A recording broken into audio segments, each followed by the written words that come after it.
This is the sad tale of the township of Dogville. Dogville was in the Rocky Mountains in the US of A. Up here, where the road came to its definitive end near the entrance to the old abandoned silver mine. The residents of Dogville were good, honest folks, and they liked their township. And while a sentimental soul from the East Coast had once dubbed their main street Elm Street, though no elm had ever cast its shadow in Dogville, they saw no reason to change anything. Most of the buildings were pretty wretched, more like shacks, frankly. The house in which Tom lived was the best, though, and in good times might almost have passed for presentable. That afternoon, the radio was playing softly, for in his dotage, Thomas Edison Sr. had developed a weakness for music of the lighter kind. Ladies and gentlemen, the President of the United... Who gave Moses that bone? Still got meat on it. Jason did. Jason gave that mite a bone with meat on it? When did we last see meat? Next time you waste good food, I'll take your knife away. I'd have known it was you was giving me to eat. Moses is meant to be hungry, to keep watch. Keep watching Dogville? What's there to steal? These are wicked times, Tom Edison. Soon there'll be folks by with even less than us.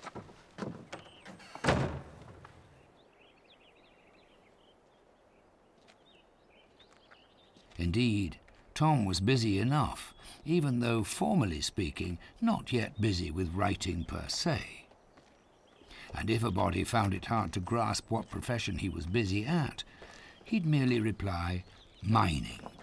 For although he did not blast his way through rock, he blasted through what was even harder, namely the human soul, right into where it blistered.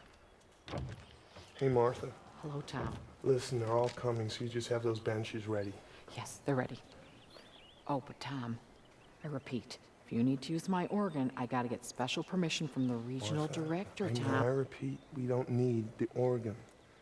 We can be spiritual without singing or reading from the Bible. It's almost 7. Don't forget your bell now. I imagine that'll do, Ma Ginger. I don't think it's good for the soil with all that raking and hoeing. It's the soil that gave life to us all.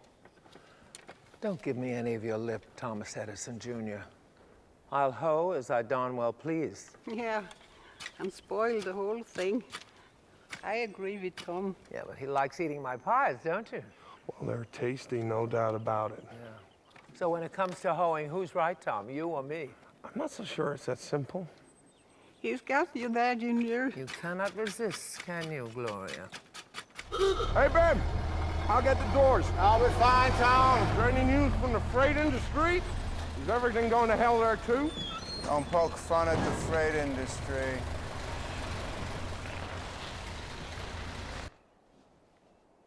It was 7 o'clock precisely as Martha chimed the hour, and Tom was due to play checkers with his childhood friend Bill Henson.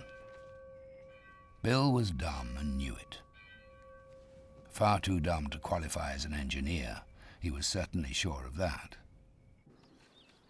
After listening for a while to the pile driver down the valley that Ben insisted was working on the foundation of a new penitentiary, Tom headed for the Henson home in order to inflict upon Bill yet another humiliating defeat at checkers.